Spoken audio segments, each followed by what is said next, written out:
Hey, this is Redban, and you're listening to Muff Said here at DeathSquad.tv. Don't forget to check us out at Comic-Con 2013 this year. We have 2 comedy shows at midnight, Friday and Saturday night. Tickets are on sale at AmericanComedyCo.com or just go to DeathSquad.tv. The pre-order for the 3rd Death Squad shirt is now available. Go to ShopSquad.tv or DeathSquad.tv.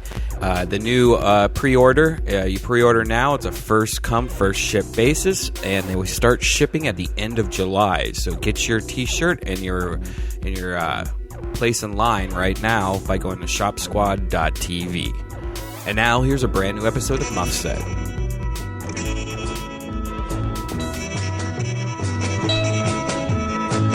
I believe you don't love me no more.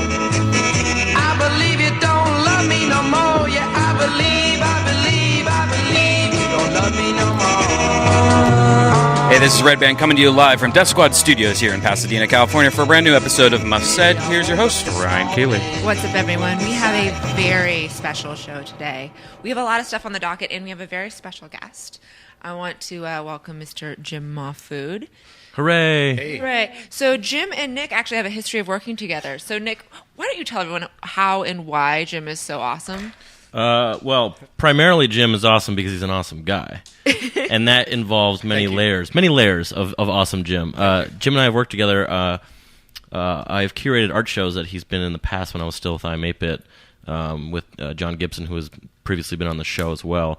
And Jim always delivers stellar work every time. Thanks so much, man. Yeah, of course. So it's very good to have you here. Thank you. Yeah, no, thanks for having me, you guys. If you don't know out there about Jim is a comic book artist, but also like a kind of like also a freestyle artist. You know, you do a lot of off the cuff art that's not for clients and stuff like that. Just Yeah. The best way to describe your stuff, at least from my perspective, is like a really cool, loose style. But you always seem to have like a character in your pieces. Yeah. Very character-driven, very figurative. Yeah, lots of lovely ladies. Yeah. So many boobies and butt. I'm so excited. He came in and he handed me a stack of comics, which is pretty much the fastest way to make you love you. But I'm looking at Carl the cat that makes peanut butter sandwiches. It's hilarious. It's hilarious. So many boobies and butt. Yeah. So many boobies and butt. And peanut butter. And peanut cats. butter. And cats. The internet, you should be exploding over this thing. This is everything that the internet likes. Boobs, butts, sandwiches, cats. I mean, come on. It's And redheads. It's only a one-shot comic book, but every time I bring that book to a convention, it always sells out. Like, people love Carl.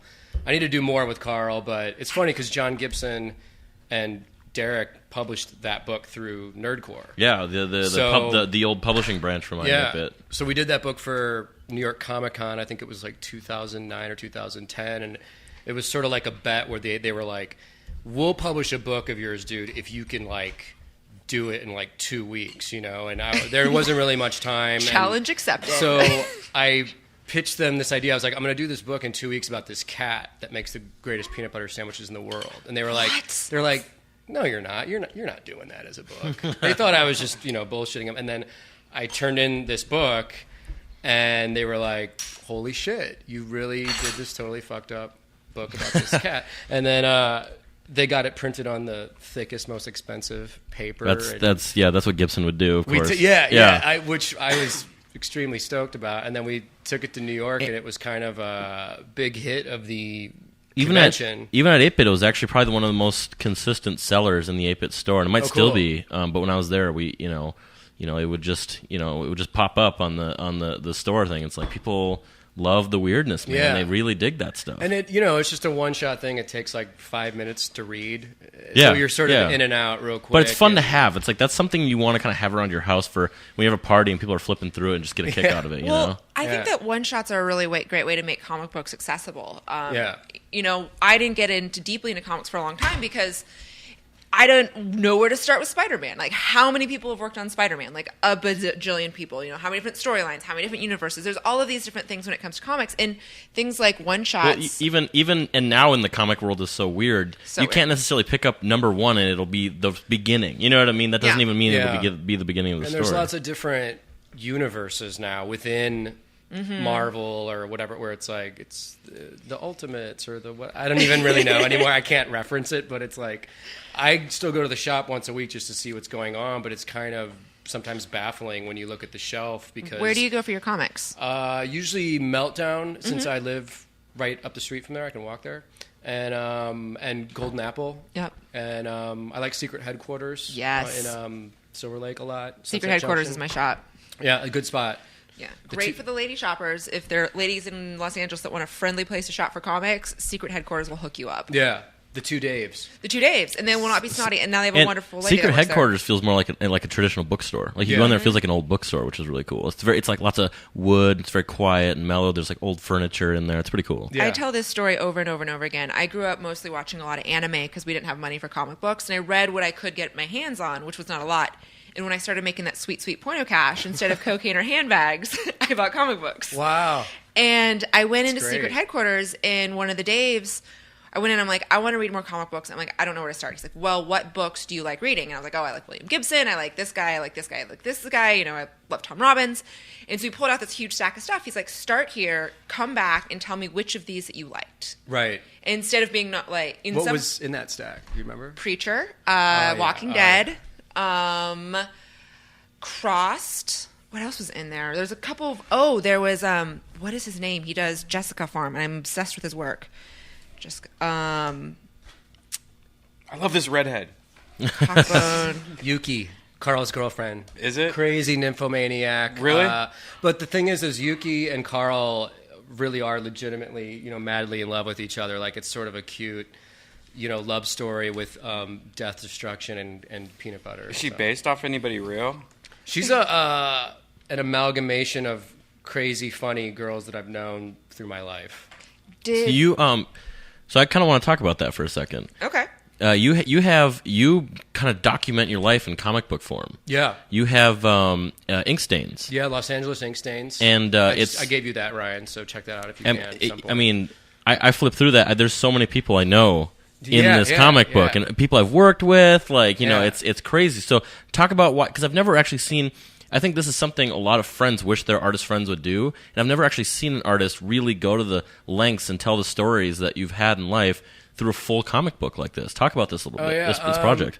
Well, I'm a huge Gonzo fan, Hunter S. Thompson and Ralph Steadman, and I was kind of thinking, like, what if Hunter and Ralph were just one guy, the artist and writer were one guy, and they actually wrote and drew these crazy tales about their life and autobiographical style, comics form. And I started doing them weekly and putting it on my blog for free, and it got like a really big response, from people. And I've lived in LA for 10 years now, and after living here for, up until 2009 was the year where I was like, I should start documenting living here. Like, it's so weird and funny and bizarre. Los Angeles living out living here. It's surreality. It's not reality. That I was like, a lot of shit that happened to me and happens to me living in LA, like, you couldn't make up. Mm-hmm. So I just, I was like, these are all stories. And then, even my friends I know and the people you encounter out here, they're like bizarre, interesting characters. And I'm like, these people should be cartoon characters in comics form. Like, you can't make up these people, like my buddy, this guy Dan Z, who's in the comics, and my buddy Jeff, and all these guys. I'm like, you can't make these dudes up. And people would come up to me at conventions and be like, is that Dan Z guy real? I'm like, yes. He's a real dude who lives in Hollywood, and he acts like a crazy person, and he drives this weird old soccer mom minivan that we call the rape van, and it's in the comic. And I'm like, all the shit is real. So you got to respect the minivan. My girlfriend was in town last My first week, car, too. and she had the rental gave her a minivan, bump-in minivan, and you can take all your friends with you. Yeah. They're incredibly useful. We packed like 10 skateboarders into my minivan one time, and still had space for rails and ramps and stuff. It was great. very convenient for carpooling, especially out in LA. Yeah. I think a minivan actually helps with hoodlum activity. I think that it's the type of vehicle that you need if you want to get out of some trouble. Yeah. You think it's a suburban Well, you can get in super fast. That's the best thing, is you got that nice sliding door that And creates a nice, sometimes with the easy remote- entrance. You don't have to worry about hitting your head as much. It's Room great. for, No for one- squirting. No one suspects the minivan. And, No, they really don't. So I did these comics, and then eventually we put out a big collection of them through Image, and we did photo collages throughout the book of the real people. And then the ultimate thing for me is, like, in the back of the book, we have a yearbook where I gathered photos of every single person who ever appeared in the strip, even if it was just for like one panel, like Grant Morrison, Guillermo del Toro, Patton Oswalt, like people that I were just in one thing of like, and then I saw Patton Oswalt at this art show, but I got photos from basically everybody, and That's then awesome. we designed it in the back, and that section alone took like 3 months to get Yeah, together. just to get all the Well, permissions and yeah. photographs and 'Cause yeah. you know how people are. Is like I'd email people and say, "Can I get your photo?" And then I would have to keep emailing people. Yeah, like, get on their over ass and and over get them. be Yeah, like, yeah. I just need one Can I photograph. get that photo or what? Yeah, What the fuck? You know. that's awesome. And you had a big party to celebrate. We had an actual prom at Titmouse. That's right. To celebrate. Since Who's your date? Since I went stag because I was Good to do at your own party. the coordinator. You had work to do too. Yeah. We had to set it up. It was a lot of work. My brother flew out from St. Louis to DJ, and it was awesome. But for me, it was like I was stressed out the whole night because it's weird when you have when you throw a party. I can relate. Because I was like, "Fuck, man, yeah, you know." Yeah, how I it used to is. throw. I mean, I throw events with your stuff all the time, Yeah. and it's you never can really relax. I mean, there's always someone running up to you going, we've got a problem. You know what I Yeah. mean? Like when you don't have problems, you actually get more worried and you start asking everyone if everything's okay. Yeah. So it's just you can never really relax at like a big thing like that. Right. And I had a team of people helping me that night, but people would still come to me with, questions because I guess I was ultimately in charge. And, around midnight or something, it's kind of like, I just want to get faded, dude. And people are like, what happens when we run out of cups or this or that? And I was just like, Every time I throw myself a problem. party, I do really good pre-planning, and then by 11 o'clock, I'm usually wasted and asleep. yeah, wow. Yeah. Warning, my birthday party's on Tuesday, so someone better be shit. ready to step up. Awesome. That's awesome. No, this we- Tuesday? What? This Tuesday? Yeah, you got the Evite.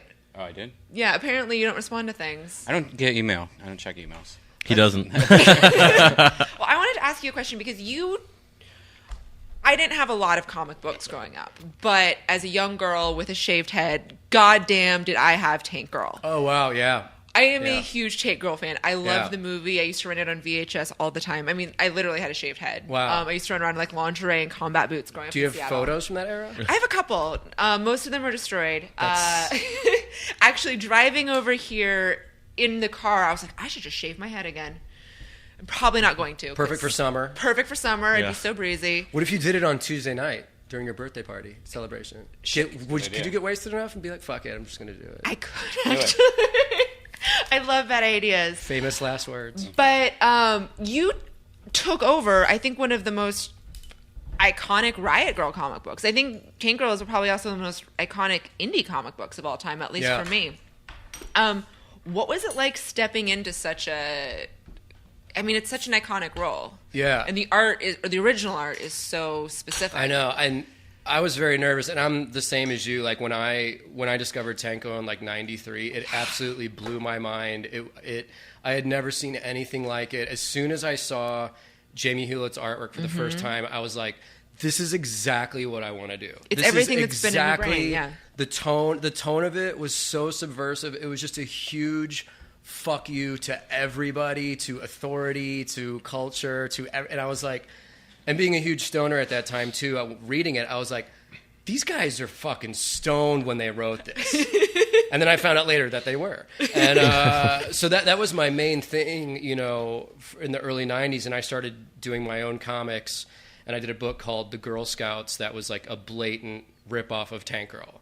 And it was about 3 girls who dealt weed disguised in Girl Scout cookie boxes.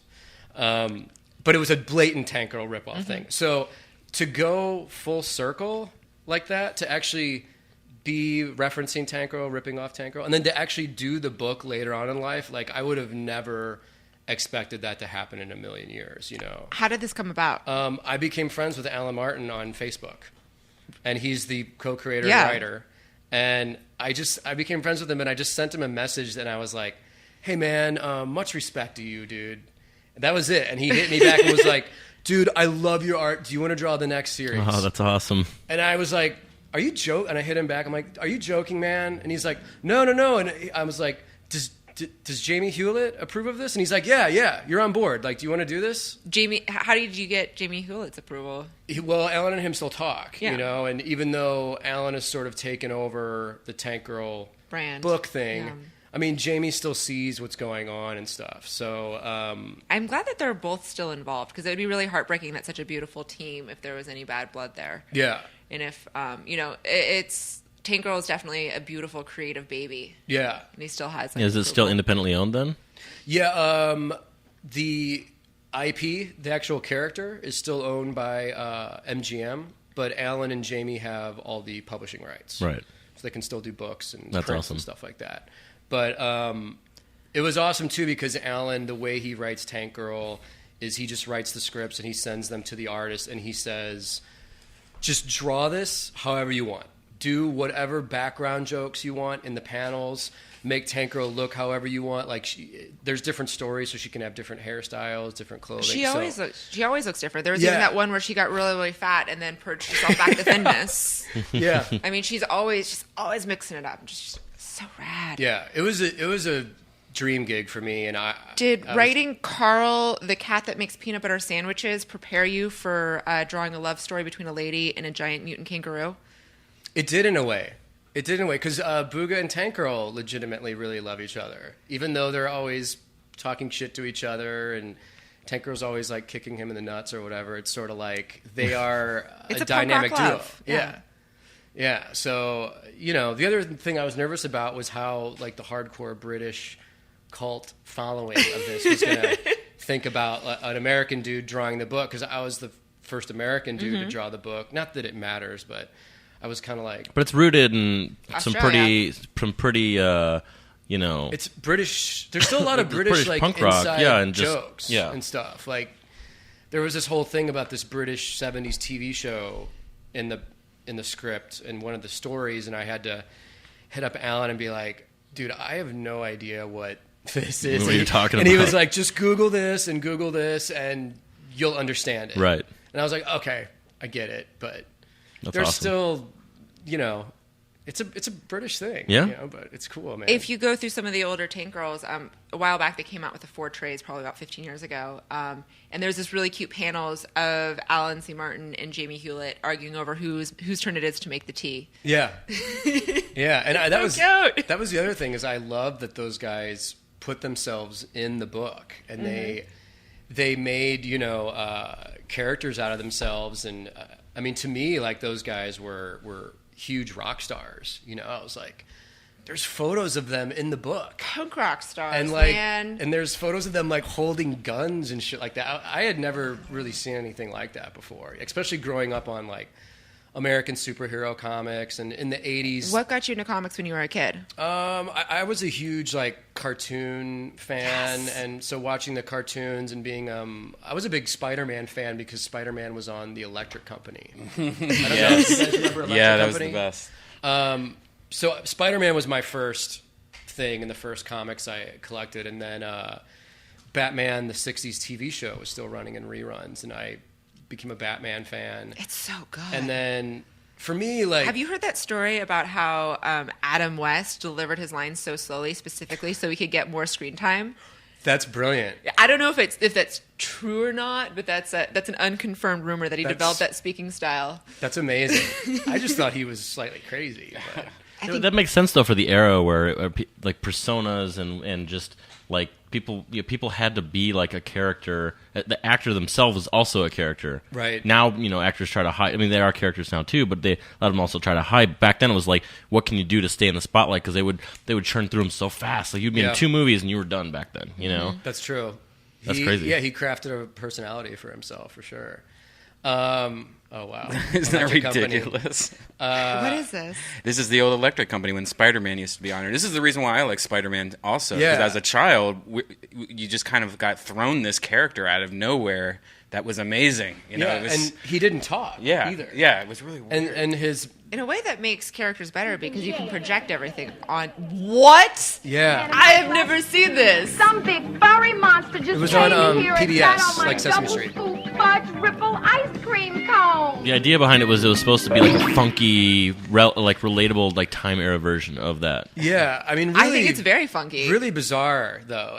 But as a kid, like the costume and everything fascinated me. And as soon as I discovered there was comic books of this, I started buying them and Fruit of the Looms. drawing my own comics and the Underoos. Yeah. And that just spawned, the addiction to the comic books, and the 80s for me, like, was the best time growing up with, like when Dark Knight Returns came out, Watchmen, and I was, like, 11, 12 years old when all that was hitting, and reading a lot of that when it first came out, I mean, it really, like, had a dramatic impact on me and was, like, very... What was the comic book that changed your life? I mean, because I grew up, with the Tauntaun and the Archie and the whatever, but the book for me that changed everything was Perdita Durango. What was yours? Mine was Dark Knight Returns, Watchmen, and Electra Assassin, the graphic novel. The Frank Mobius Miller and Bill Sienkiewicz. Bill Sienkiewicz, yeah. At Marvel, and then I mean honestly, in the early '90s, Tank Girl, too. Like when I saw that for the first time, I was like, this is on some whole other level. Like this is my shit. Like this is some insane Mine. shit going on here. And the fact that they blended like punk sensibility and rock and roll and like the music and the fashion, that's kind of what I tried to do later with kind of like hip hop and graffiti with comics. Like, What kind of music are you listening to right now when you draw? I still go back a lot to my archives, so it's always a mix of like, my favorite shit is like, Bad Brains and Coltrane, Miles, Funkadelic, Parliament, the 60s and 70s funk stuff, the classic punk shit. Oh, I got to talk about Led Zeppelin. I got to talk about it real quick because that intro music tonight was my dad's band from 1960. What? That song is from 1964. The High Spirits, yeah, they were garage rock, pre-American punk rock. Really? awesome. Yeah, Based out of where? Minneapolis. Yeah, Wow. yeah, the big scene, which eventually grew like, Husker Du and the Replacements, yeah. and Soul Asylum, which most people don't know were actually like a punk rock band at one time, and the Dillinger Four and Oh, all these that's bands. them? That's my dad's band. Yeah. Which one is your dad? I think he is the one in the middle, top middle. What did he play? He's the drummer. Okay, wow. He's been drumming for 55 years. Now, you said Minneapolis. My next question would be, did they hang out with Prince? My dad. So the guitar they- player from this band, Owen Husney, was the one who discovered Prince and made him a rock star. Holy shit. Yeah, and then my dad actually lives next door to where Prince lived for many, many years. But then he sold his land eventually. Wow, okay. Yeah, but I've never met him, but he's always been around, kind of floating in my life with the people in my dad's life and stuff Wow. like that. Yeah, Yeah, because Prince is one of my all-time favorites. he's a too. big deal for sure. Speaking about the Midwest, let's take a moment to Oh, savor yeah, the our beer. beers. We're drinking a beer from Goose Island. I picked this up today because I am such a big fan of another beer that they do called Matilda. It's usually only sold in this large format at $7.50. It's a Belgian-style farmhouse, which means that it's made with wild yeasts, which just gives me a lady boner. You're like, it's made with Belgian yeast and It's really good. farmhouse It's style. delicious. I'm like mine. It's got bright, fruity, and citrus notes, but still has like the mellowness of a classic Belgian. These are aged in wine barrels with a little bit of orange peel. And actually, if you Delicious. don't know, Goose Island is one of the first craft breweries in the U.S. They've been around since 1988. They're based out of Chicago. They have several excellent beers. If you see them, they look like they're in a wine bottle. Like this is Yeah, that's. I think most people probably know the 310. I think it's called. Like that's their bottle beer. That's the one I'd heard of before. and this That's- is. Go ahead. I'm sorry. Oh yeah, no, that's it.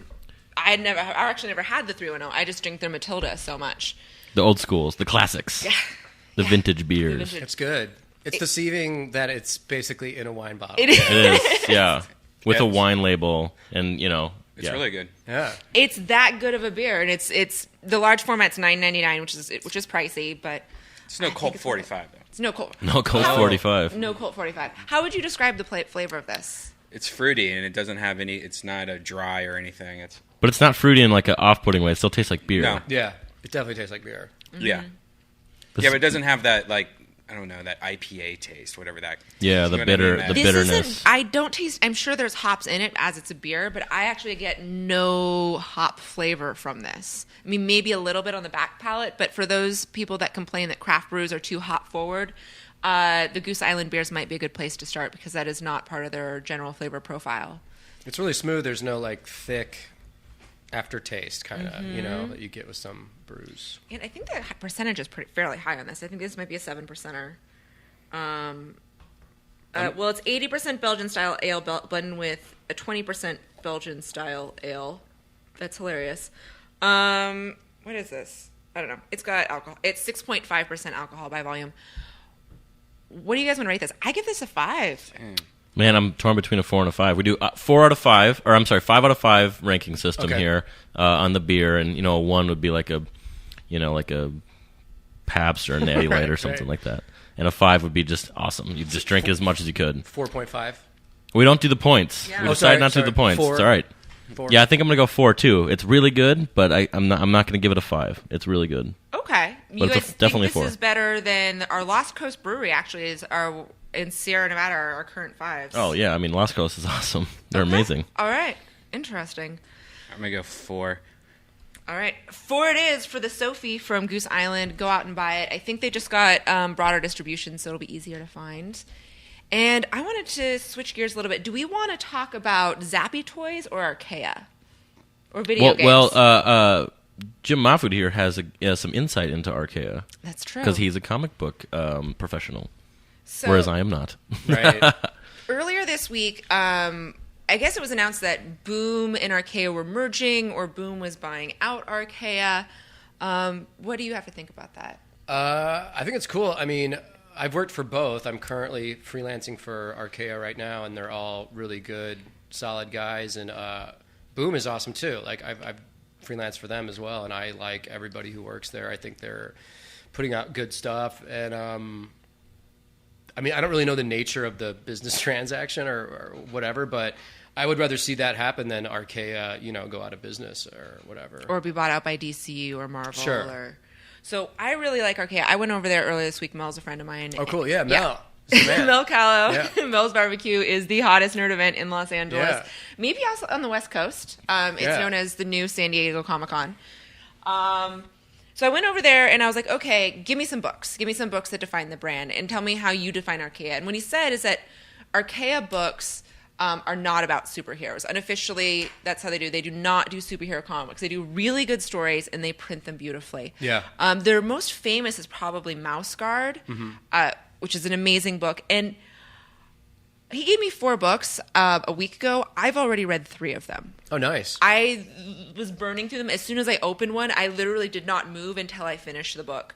I started with The Reason for Dragons, which isn't out yet. This will be out July 17th. We're going to have the creators on at some point, Chris Northrop and Jeff Stokely. Cool.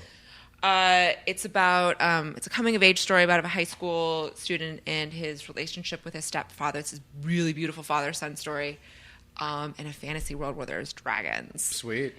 And it's amazing. And all of their books, They're really well made. I mean, The production value is awesome. That's insane. on That's everything really they do. cool. It's really good. art's spectacular, and their books are all really individual. I mean, Can I see that one? going through their shelves, the one thing that I really noticed about Archaea books is that there's no cookie cutter. There's no like, oh, this is nothing felt derivative. It all felt very fresh and very neat and original. And what I liked is normally the books that I recommend are really messed up. It's like gore and taters and rape and Yeah. Right. Tom Neely. Like, Yeah. It gets crazy. And these are sweeter. These are books that I would give to my my baby cousins. Oh, cool. Yeah. And so I also read Rust, which is Rust and Spira. I want to wait until Nick reads these next week and we have a conversation about them. Sure, absolutely. But get yourself some Archaea comics. What did you do for them, Jim? I'm doing a book called Hawken. It's based on the Hawken video game. Oh, awesome. Big, So, crazy steampunk mechs. So yeah. it's like big mechs beating the shit out of each other. Yeah. And the pilots. The story I'm doing is more a character-driven thing about one of the pilots. But it's like a, futuristic kind of post-apocalyptic. highly stylized, though. Yeah. Hawken is very highly stylized. Yeah. Post-apocalyptic, mech action. Yeah. And If you haven't played it yet, it's a free to play PC download game. If you games like MechWarrior and all that kind of stuff. If you like giant robots, you should check it out. Which who doesn't? Exactly. I hadn't really heard of the game, but Speaking of which, Pacific Rim is coming. Oh, yeah. Exactly. I can't wait. Del Toro, man, I can't this wait. This weekend or next weekend? I don't know, but all I know is that Despicable Me 2 is July 3rd, the day after my birthday, and I am so excited. Wow, yeah. That movie I'm excited about, and then I just saw the trailer for The Wolf of Wall Street, which isn't nerdy at all, but can we watch that trailer? The Wolf of Wall Street. Wolf What of is it Wall about? Street? What is that? It's based on a true story. Written by this guy who in the 80s made $47 million in 1 year. It's like Wall Street. It was like Wall Street, but the real thing. I and thought maybe it was like a Teen Wolf thing on Wall Street. No, it's written by I'd watch that Jordan movie too. Belfort. It's got Leonardo DiCaprio. I think we should just watch the trailer because that looks so good. Let's do it. And the GIFs on the internet, the GIFs, excuse me, are already really good. No gifts.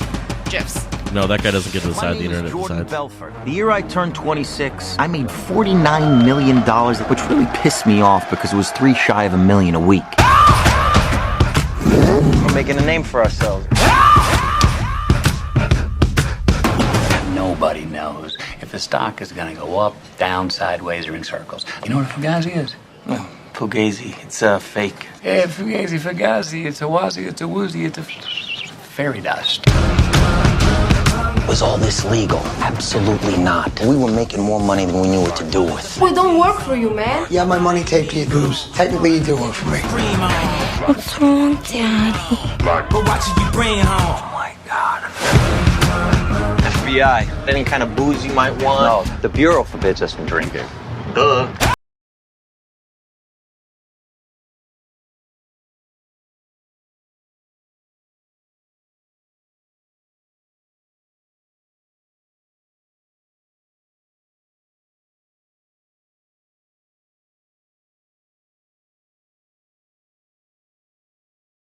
This is their gift, okay? They're built to be thrown like a lawn dart. Stop. Okay? Safety first. Safety is first. We don't want to.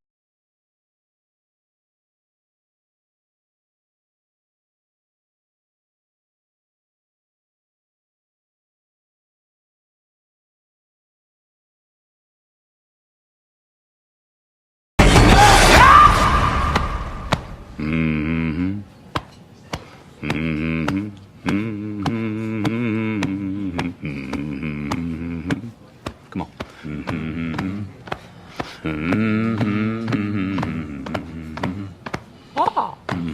For the audio listeners, they're both masturbating and looking at each other in the eye. Like bold choice with the Kanye song there. So, but Scorsese. Yes. And Leonardo DiCaprio and Matthew McConaughey being weird in the cocaine 80s. Right. Yes! Definite winner. Looks pretty Everything good. I could want in a movie. Right. Looks pretty good. So good. I'm so excited. And if you go to my Tumblr, ryankeely.tumblr.com, there's some hilarious Leonardo DiCaprio GIFs or GIFs. Have we decided? It's so the guy who invented the GIF came out and said it was GIF. Yeah. With a hard J, but it stands for graphical inner image. What is it? Redban, do you know? It's Graphical image something, but file. it's graphical with G. Graphical image file, right? Yeah, graphical image file. Right. GIF. It's not GIF because there's not graphical. It's graphical, so it's GIF. I want a giraffical. I want a graphical too. And the guy who said it was Jeff, was like also like 92 years old. Too. Yeah, wasn't he like super old? So He's the guy didn't know who's what's the guy going who on. made it, but like the internet has spoken. It's GIF. Right. If you give something to the internet, you do not own it anymore. He got outvoted. He does not get to decide by the shit. internet. Reddit was like, no, fuck you, it's GIF, Right. and it was decided. You have a really cool website. You have a lot of different projects that you have on here, and one of the cool thing I've been looking at is Pervert Train. Where it The looks Pervert like, Train. Yeah, where it looks like you just painted a lot of girls and Painting on hot girls. can't beat that. It's just I've Yeah, watched. I I've saw watched. that. I've watched That's- you do this actually. yeah. Do you get paid to do this? No, it's just like a side project that my friend. You met Love, right? Love. Yes. Abloh? Yeah, the professional photographer. I call her the pro. Because she is. We love She Love. is. She's incredible. It all started when I was interviewed by this magazine years ago called BPM. That's now defunct. That's but, white canvas right there. It's a project we did together actually. Oh yeah. Yep. Kate.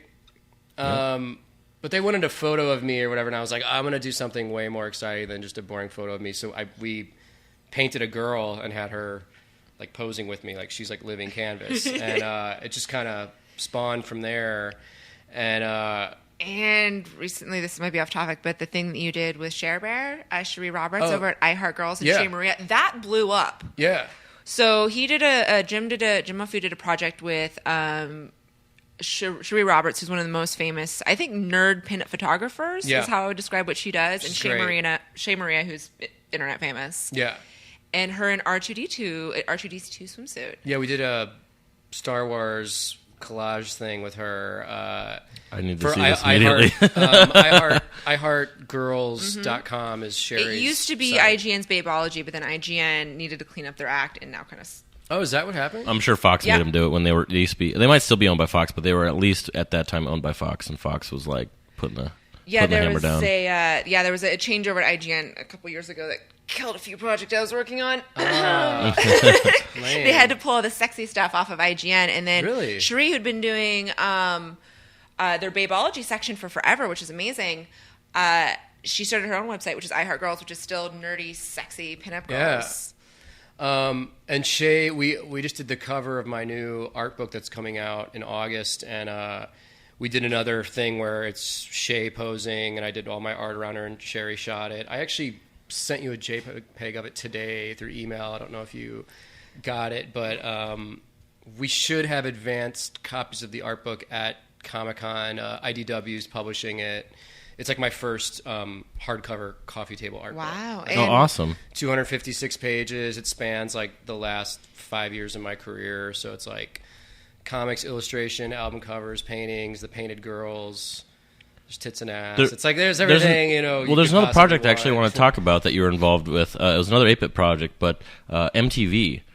Yeah. The inside of one of the MTV offices is probably one of the biggest nerdy murals in the world. Oh, yeah. It is huge. It is the entire corporate office for all of their game division. Every wall is completely covered head to toe in custom art. Yeah. And basically you and a couple, like 4 or 5 other artists. Yeah, Peekaboo and Angry Wobots. Yeah, just crushed for like a week. And it's great. You can see it on I'm 8bit's website. But the amount of custom artwork on the walls in this place it's mind blowing. Really went for it. Yeah, you usually see like 1 or 2 walls custom done. It's like every single wall in the entire building is done. It's crazy. In their office. Yeah, we had no idea what we were getting involved with. That. John and Derek were like, come down and paint this office, and like you'll get paid, and we have all the supplies. And we showed up, and we were like, dude, there's like 25 walls here. Yeah. And they kind of let us go nuts and do our thing, and we got to paint after hours when there was no one in the office, so it was cool. We could just like crank up music and drink and act like idiots and paint murals of nerdiest, weirdest there's like shit. There's gangster rap and like Super Mario Brothers and like Ninja Turtles and like Indiana Jones. And like Godzilla. I mean, all this crazy shit. Like big giant pandas screaming and like it's a really cool project, and it wasn't until probably a couple years ago that it was ever actually put up online. It was basically private for the studio. I mean, you hear you hear about all these stories about these big corporate companies doing like bringing in artists to that kind of stuff, but this is kind of years before that became like a trend to do modern pop culture based art in the studio. Yeah, and sometimes MTV brings in a bunch of artists and have them do some cool art, and then doesn't do anything with it. Right? Yeah, I mean animation. Like Liquid Television. Yeah.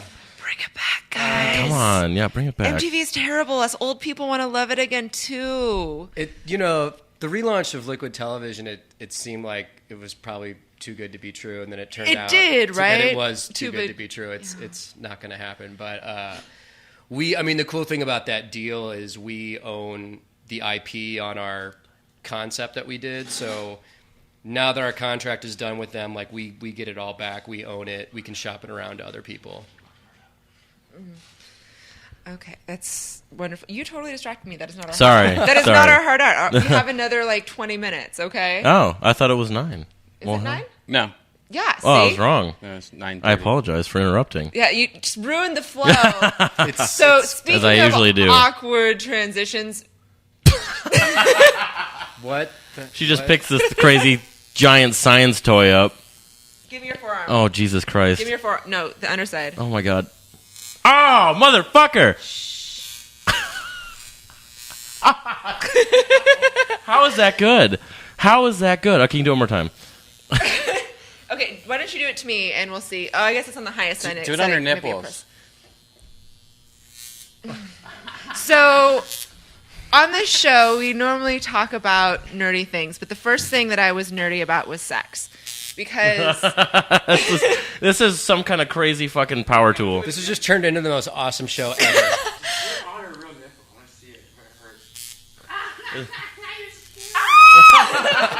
Okay, what I want you to do is I want you to run that down the back of my neck. So that sound that you're hearing is a toy called the Neon Wand, which is an electro-erotic toy.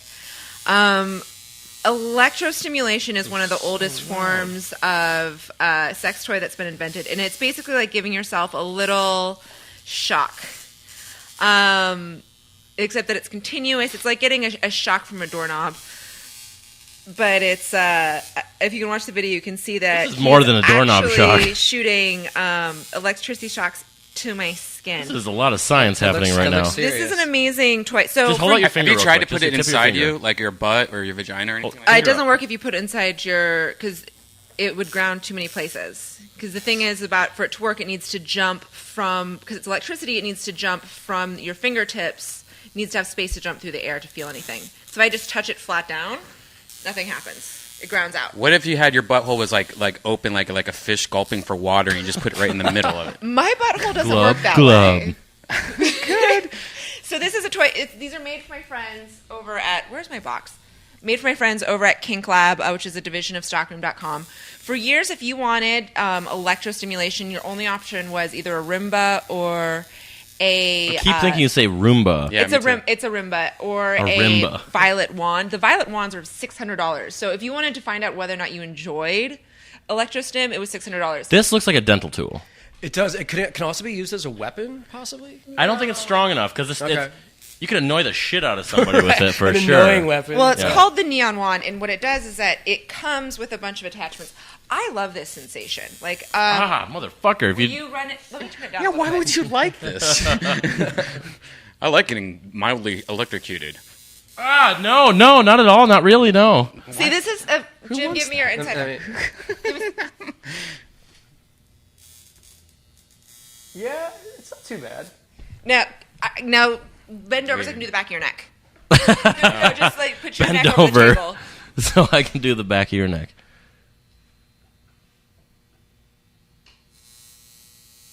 Oh yeah, I can feel that. Yeah. It's so loud. Like you probably can't hear it on the microphones right now, but it's like in the studio here. It's super loud. Yeah. It's when Are you understanding why that might feel good, Jim Mahfood? I can feel it on the neck for sure.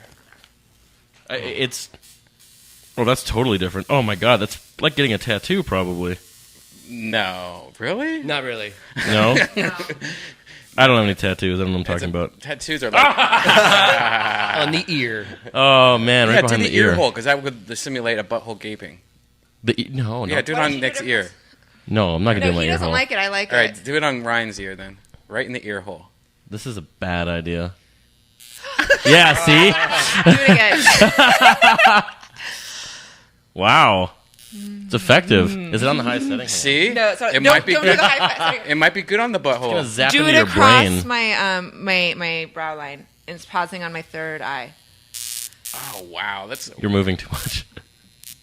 Do it on Nick's penis hole. I think this toy feels amazing. I'm a little disappointed that you guys aren't feeling it, because it's such a nerdy sex toy. I think There's you have so much science. different reactions to this than maybe the male population. Bring that to your birthday celebration as well. There's actually going to be clippers, two at my birthday celebration. There'll be stations. Well, also, okay, since we're talking about this, I don't understand why you guys don't like this. I mean, maybe you guys aren't into flogging or whatever? Flogging? Oh my god, I just did it to my neck. I don't like any kind of pain, man. I like sleeping in couches and stuff like that. Yeah. I slept on a futon once and it was the worst thing in the world. Now what are you doing? What the fuck is that? Oh, I probably can't do that. What? I attached myself to the thing because this can turn. I called the power tripper, which puts a flat plate on my body. Right. and I attach it to the device, and when I turn it on, instead of needing to use one of the wand tools to stimulate someone with this toy, I can just use my fingers. Ah, weird. Wow. So weird. Oh my god, you can hear it. You can hear it on the audio. I can feel that. Yeah. Wow, that's fucking crazy. That's super weird. That's cooler. That's cooler. So Making yourself like a apparently- superhero, Hand job with that? like a sexy superhero, that's way cooler. Well, I want to have someone have sex with me while I'm attached to it. Hey, how about this? I'll hook it up and I'll finger you in the bathroom with it, with the hand on there. The thing is, we got 15 minutes. I would need 20 you minutes. to wear rubber gloves, and if you wore rubber gloves, it would ground it out. No, I don't have to I wear know rubber where gloves. those hands have been, and I know a lot of places. I know the places that you would have admitted to me where those hands have been, which means I don't want to know like the unadmitted I places. got toothpaste over there. I'll brush my hands. With toothpaste. That kills 99% of everything. Wow. That's strong Anyway, toothpaste. if you are into weird electrostim toys, check out the neon one because it's only $110.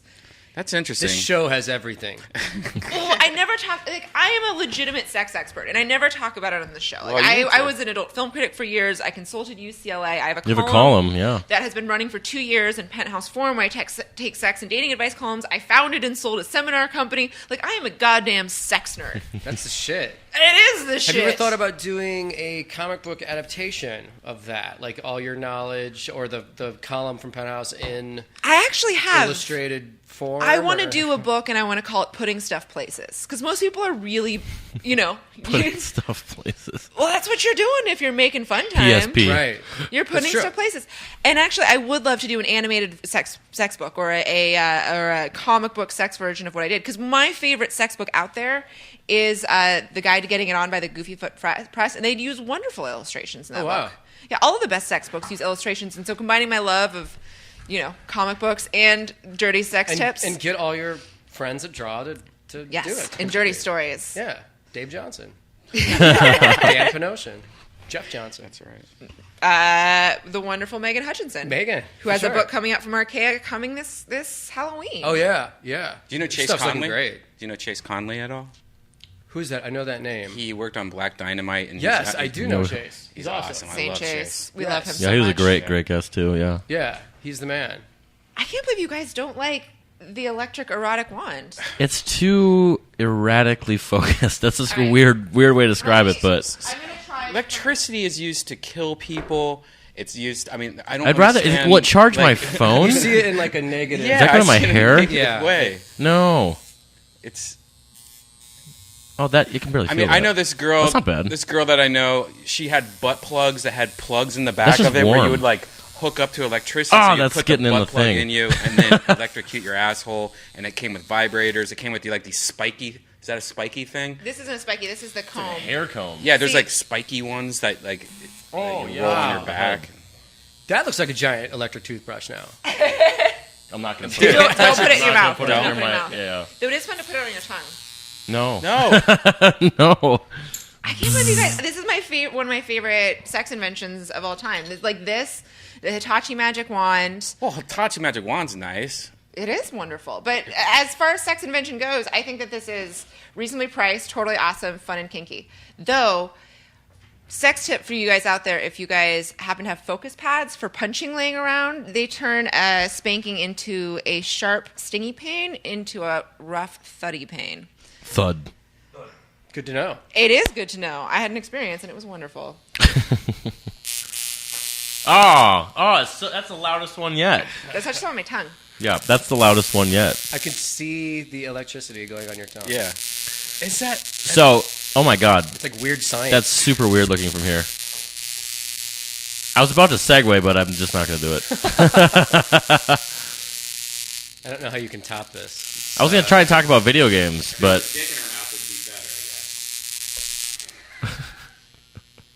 she lost focus. I love the sensation of it. This is my favorite thing. I got one today because me and the person I was shooting with was zapping me all morning. I was like, ha. Nice. And it was, we're doing this whole shoot, and there's like 30 other people, and we're the only one that has one of these to play with. They're shooting a tableau. And in the background, you can just hear the buzzer going on and off. They're like, we can hear you guys. You guys are screwing around back there. We're like, shut up. Shh. trying out the product, just testing the product. Yeah, just quality assurance, QA.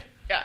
I'm like, we're out of this shot, whatever. We should talk about video games because you put a bunch of video games on my phone, and 2 were awesome, and 1 was terrible. 1 is not terrible. It is terrible. It is motherfucking It's like one of terrible. the most popular games in Korea. It's not terrible. This game was, like, I feel like it was designed with me in mind because Muff Said listeners know that I recently had to sell my iPad because of my addiction to resource management games and caretaker games.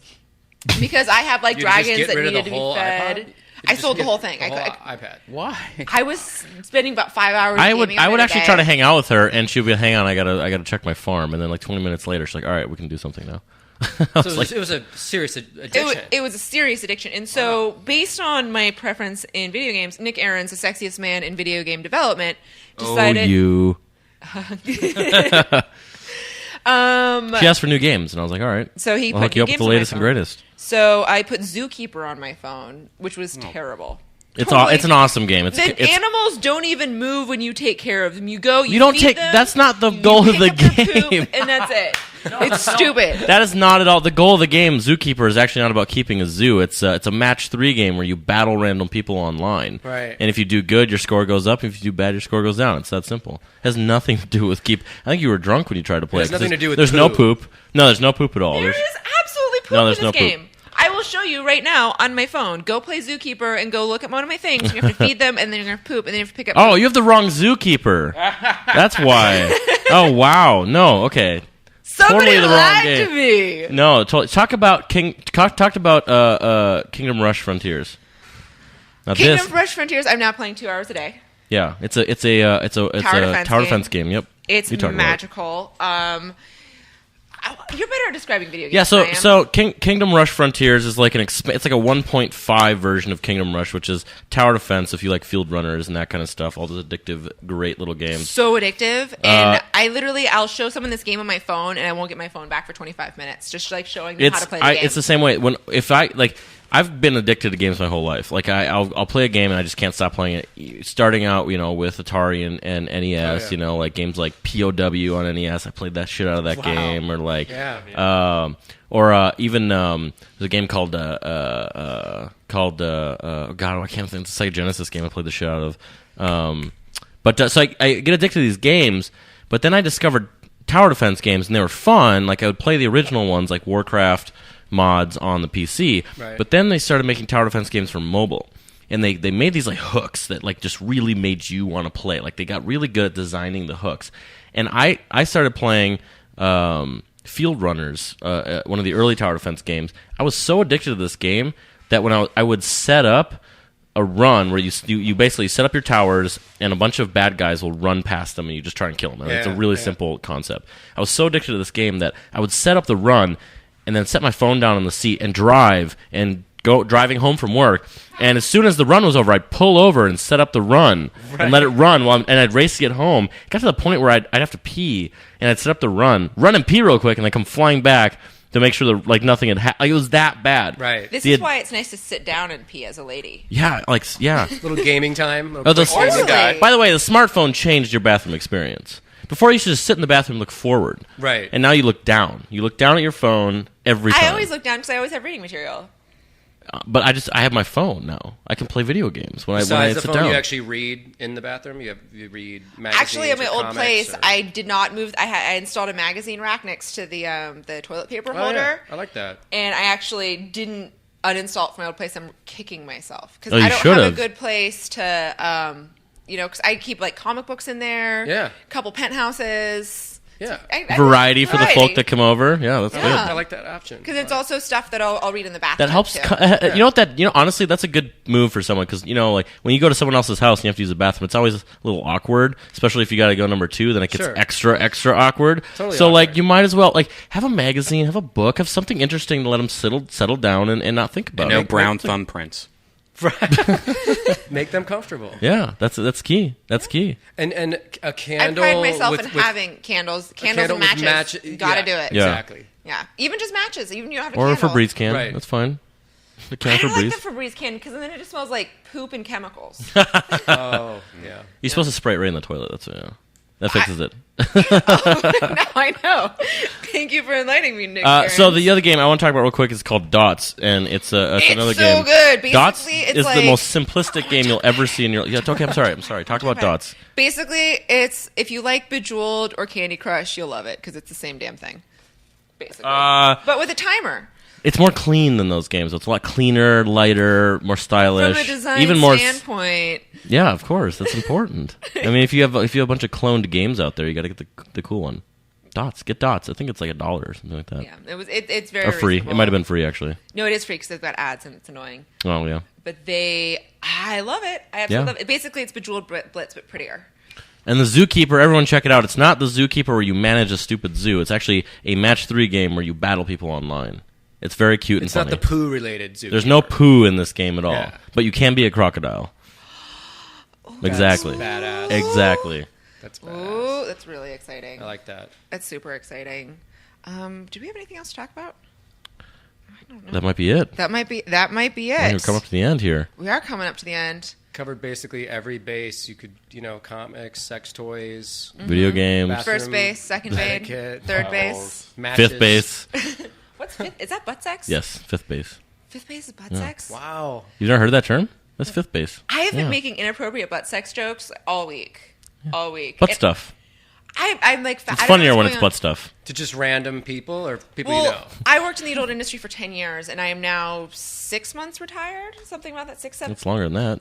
I retired November 20th was my last scene. It's longer than that now. Yeah. Did you have a party? I did not have No, a she party. just went to France. I just went to France for 5 weeks. That's badass. But, I for years, I was like such an awkward, weird sex nerd. Like when I was a kid, I mean, I read every single sex book I could find. When I discovered that I could check out romance novels at the age of 12 without anyone checking on me, and realized that they all had sex scenes in them. Whoa!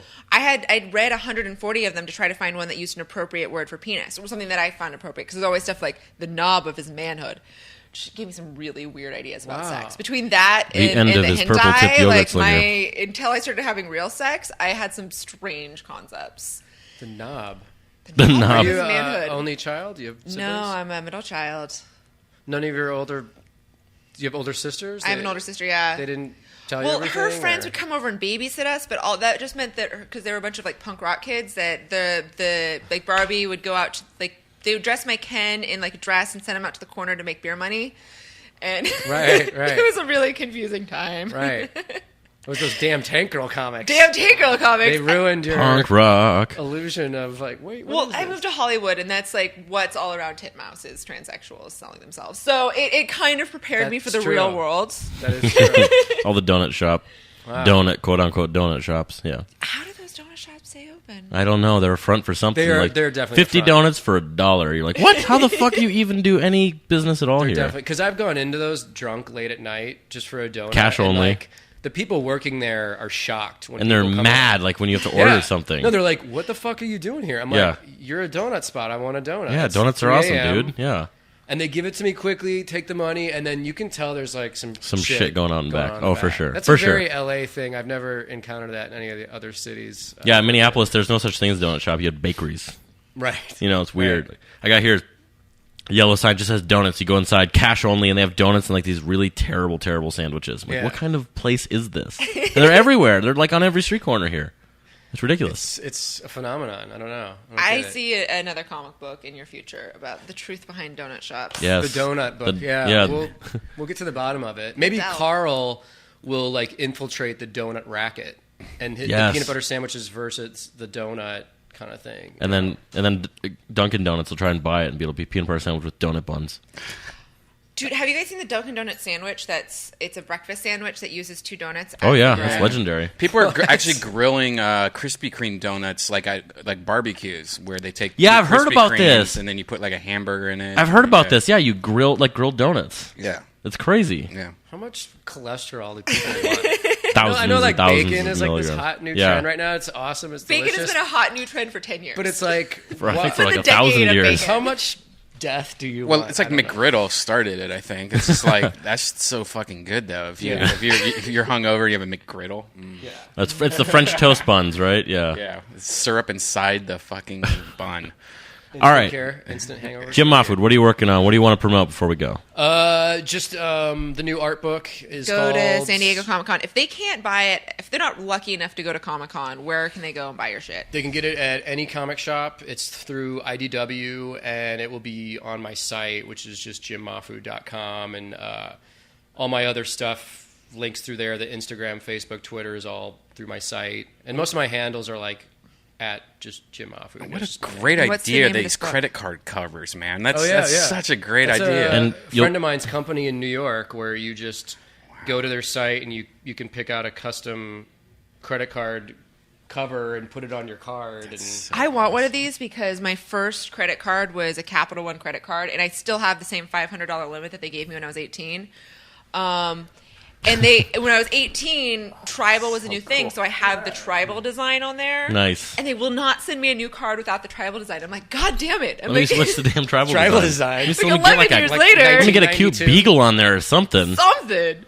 Yeah. I mean, you're going to be at Comic-Con and Trickster. Are you going to do Trickster this year? Yes, we're doing Trickster again, which is the pop-up shop outside of Comic-Con. That's all like indie art, indie comics, and I wrote it down so I wouldn't forget. Everyone should check this out if they're going to be out there. Trickster this year is at the Tavern Bowl, which is 930 Market Street, and that's Wednesday through Sunday during Comic-Con. A little alternate. So go to Comic-Con, and then you can go to Trickster for free and see a bunch of independent art and books and prints. And, it's like the Indiecade of comics. Yeah. We've talked about Indiecade on the show before. We love Indiecade. And I believe Dan Panosian and Dave Johnson are usually over at Trickster. Yes. At Friends of the show. And what days are Trickster again? It's the Wednesday through Sunday normal Comic-Con days. And the cool thing about that spot, too, is there's a bowling alley inside of it, and there's also a bar, so you can hang out there late night style and, drink and see Dave Johnson or whatever. Yeah, we'll be actually having shows there Friday and Saturday. There comedy shows at midnight down the street at American Comedy Co. Oh, cool! Very cool. Yeah, so we're going to try to get a bunch of awesome comics. Let's Unlike invade. most other nerd conventions, Comic-Con actually has enough stuff outside the convention that it's still fun to go to. Even you just wander the city. Yeah. Just wander the city. You'll find there's always a pop-up arcade. From Sega, there's just go wander the city. It's amazing. That's what I like about it now. Like the stuff outside the con is finally starting to like really blow up, and because it's more like a South by Southwest the convention now. It sells out. It's so fucking crowded, and sometimes it's like you can, like you said, you can just go down there and like hang out in the gas lamp and we see a bunch of crazy shit. Me and my buddies would just post up at this restaurant. I can't remember the name of it, but it just had a huge outdoor floor level patio, and we would just get the corner table, request a corner table every time, and we just like people watch. Yeah, and we just see all kinds of craziness while we're just sitting there drinking. Is it right by the trolley tracks? I think so. By the convention center? I think so. Yeah.